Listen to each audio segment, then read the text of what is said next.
This is a recipe for Chinese winter melon soup. It's a simple, easy recipe for a very tasty soup that is also good for you. Going to this Chinese herbal shop to do some shopping for Chinese herbs and ingredients. We're going to use the ingredients for different recipes. Buy your ingredients for the soup. You have everything you need for this soup right here. So here you can have the varieties of ingredients that you need.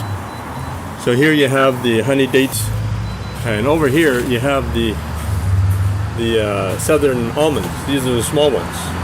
So the northern almonds are larger. Dried Chinese mandarin peel gives great flavor to soup. So they come in loose form and also package form. Pork hock, which is also known as pork knuckle, gives great flavor to the soup. You can also use pork spare ribs or pork bones for this recipe. We'll start off with pork hock right here.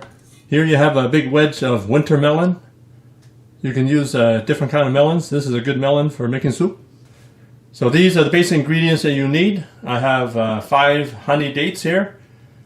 I have 2 pieces of ginger. I have some almonds, Chinese almonds. I think these are south almonds. There's northern and southern. The small ones are southern almonds. And then I also have 1.5 dried mandarin orange peel. So just rinse the main ingredients here in cold water. So you're going to put it into a pot here. We're going to boil some water. You can boil maybe 10 cups of water in there. So just soak the main ingredients, put it into water. We're going to boil about 10 cups of soup stock here. Okay. Okay. So parboil the pork hock in water. Parboil the pork hock for about 5 or 10 minutes. Now we're going to put the pork hock into the soup stock. Just give the melon a good wash in cold water.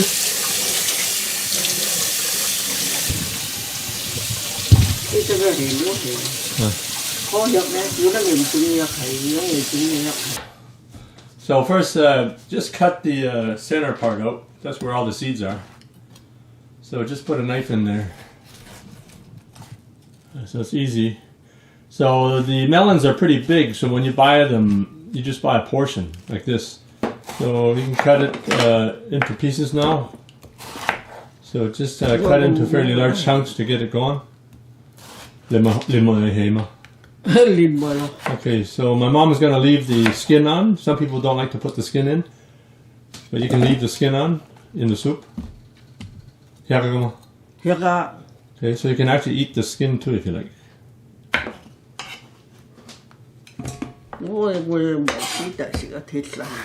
So you can cut off the skin if you like, or just leave the skin on. And when you eat the soup, if the skin is on, you don't have to eat the skin. So we're going to put all the melon into the soup there. So I'll put the lid back on the pot. Bring the water to a boil and then simmer for 1.5 to 2 hours at low to medium heat. So have a look at the soup right now. It's looking good. So you got the pork hock in there, so it's just like using a pork bone, except you get some meat on the bones. So we took all the meat out, the pork hock, so you can make another dish with that if you like, or you can just serve the pork hock with the soup. So now we're just going to add some salt to taste. So I'm just going to put 2 teaspoons in there. So just mix it up and the soup is ready to be served.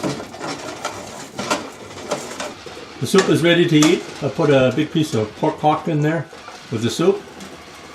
And if you add a little rice, that's a meal in itself. There you have it, a traditional soup with pork hock and melon. Enjoy. Oh yeah. How good? Good, Mama. 10 liang. Good. Okay, so my mom is saying 10 liang. I don't really know what that means. I guess it means cooling your body somehow, but I'm not really sure on the translation there.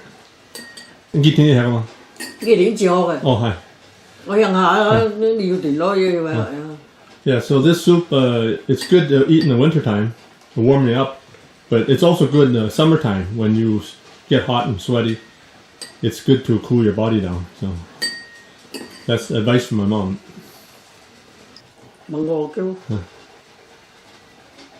So the melon is really good. You can make it simple without the meat, but if you put a little meat in there, the broth is really tasty. And it's really good in the summertime to cool your body. In the wintertime,